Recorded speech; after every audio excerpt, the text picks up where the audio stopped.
Hello दोस्तों, मैं Tiwari sir आपके चैनल तिवारी सर बायोवाला में आप सभी लोगों का स्वागत करता हूं। तो बच्चों, आज हम लोग बायो के अंदर मानव जनन पढ़ने जा रहे हैं। बच्चों, मानव जनन, मानव के अंदर जनन किस प्रकार से होता है इसके बारे में हम लोग बातचीत करेंगे। और बच्चों, विशेष बात ध्यान रखिए कि जो कुछ पढ़ाई हम लोग इस चैप्टर में करेंगे वह आपकी बोर्ड परीक्षा और नीट को ध्यान में रखते हुए करेंगे। तो आइए बच्चों, हम लोग देखते हैं। चैप्टर का नाम बच्चों हमने आपको बताया मानव जनन। क्या बताया? मानव जनन। ठीक है, ये चैप्टर का नाम है मानव जनन। तो देखो बच्चों, सबसे पहला प्रश्न तो यहाँ पर यही उत्पन्न होता है कि मानव में कैसा जनन पाया जाता है। तो आप सभी लोगों ने बच्चों पढ़ा होगा कि मानव में लैंगिक जनन पाया जाता है। कैसा जनन पाया जाता है बच्चों? मानव में लैंगिक जनन पाया जाता है।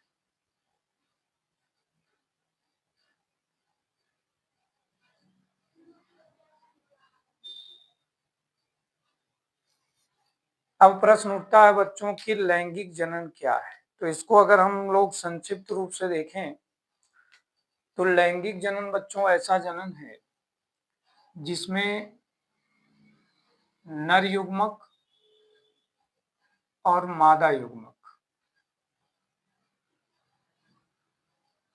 नर युग्मक के रूप में शुक्राणु और मादा युग्मक के रूप में अंडाणु।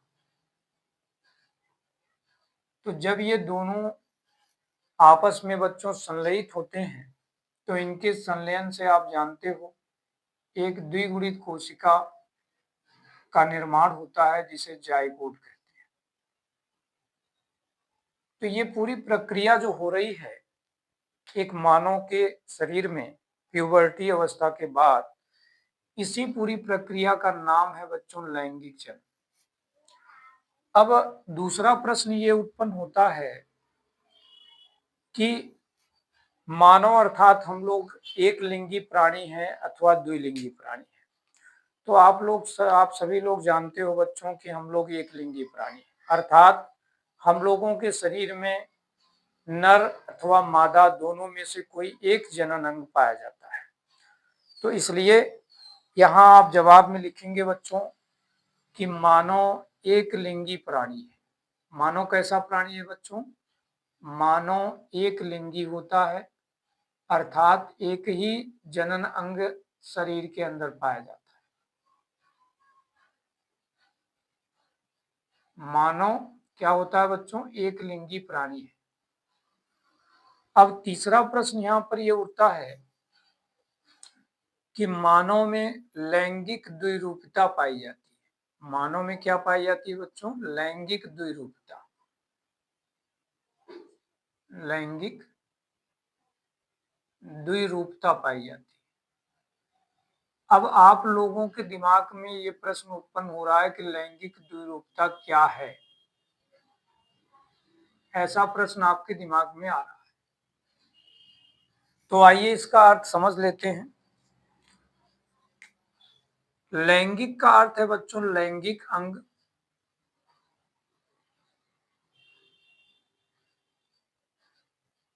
और द्वि मीन्स होता है दो, और रूपता मीन्स होता है रूप।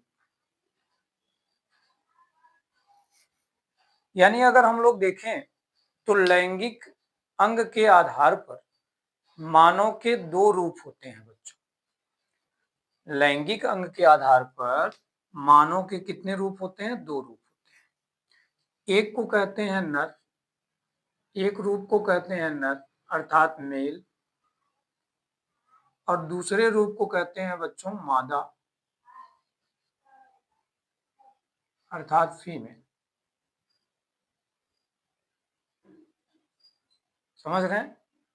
तो मानव में दो प्रकार के मानव हैं, एक को नर कहा गया, दूसरे को मादा कहा गया।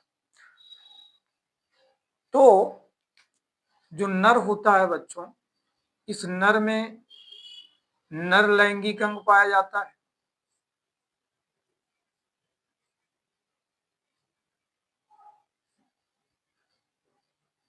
और जो मादा होता है इसमें मादा लैंगिक अंग पाया जाता है।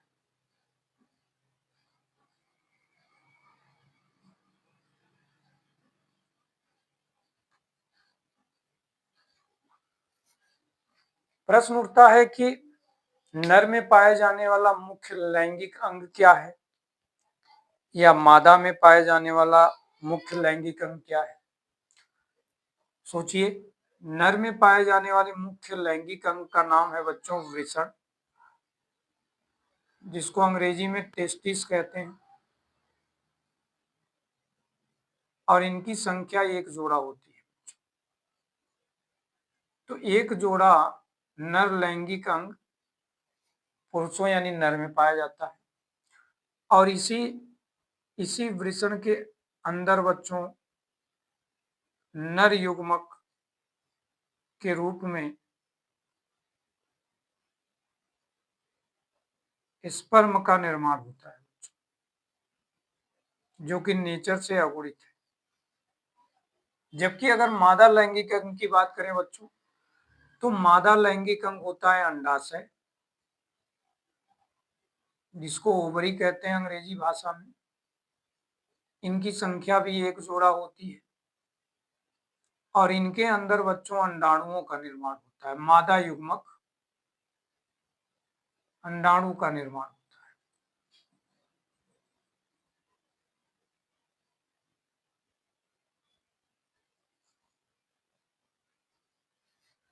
ठीक है बच्चों, तो ये स्पर्म है और ये है अंडाणु यानी ओवा।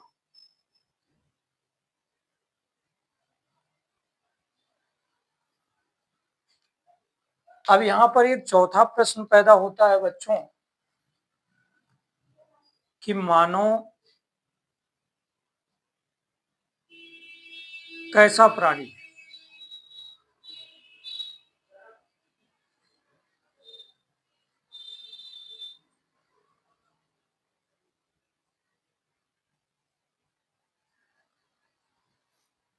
तो मानव बच्चों कैसा प्राणी है, ये आपको पता होना चाहिए। मानव जरायुज प्राणी है।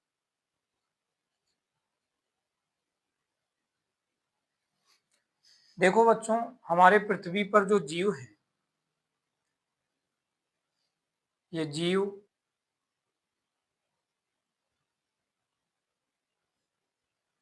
जनन के बाद दो तरह के रूपों को जन्म देते हैं। कुछ जीव ऐसे हैं जो संतान का निर्माण अंडे के रूप में यानी संतान का जन्म अंडे के रूप में करते हैं। कुछ ऐसे हैं बच्चों जो बच्चे के रूप में संतान का निर्माण करते हैं।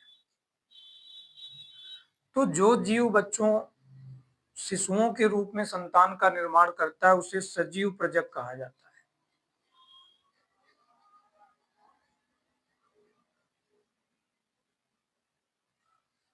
और जो जीव बच्चों संतान के रूप में अंडे का निर्माण करता है उसे अंडेयुज कहा जाता है।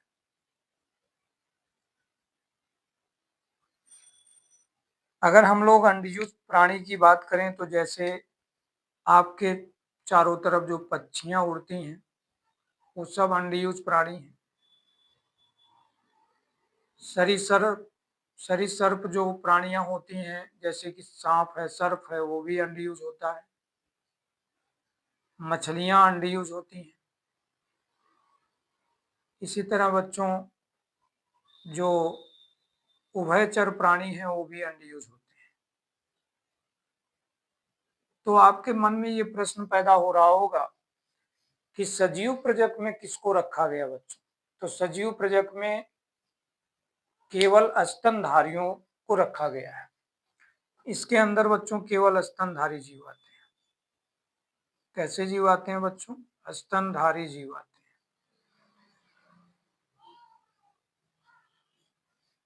ठीक है, जैसे कि मानो गाय, भैंस, भेड़, बकरी जिनमें स्तन ग्रंथियां होती हैं, ऐसे जीवों को बच्चों सजीव प्रजक कहा जाता है। और जो जीव सजीव प्रजक है उसी को जरायुज कहा जाता है बच्चों। उसी को क्या कहते हैं? जरायुज। तो सजीव प्रजक ही जरायुज के नाम से जाना गया है, ये ध्यान रखिएगा।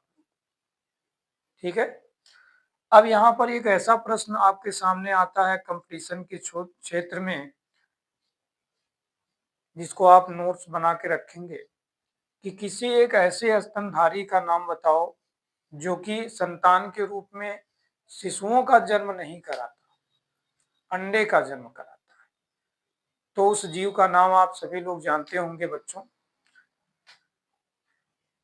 ये नीट की परीक्षा में कई बार आया हुआ है। तो बच्चों देखो, एकिडना का नाम आप लोगों ने सुना होगा। एकिडना एक स्तनधारी जीव है।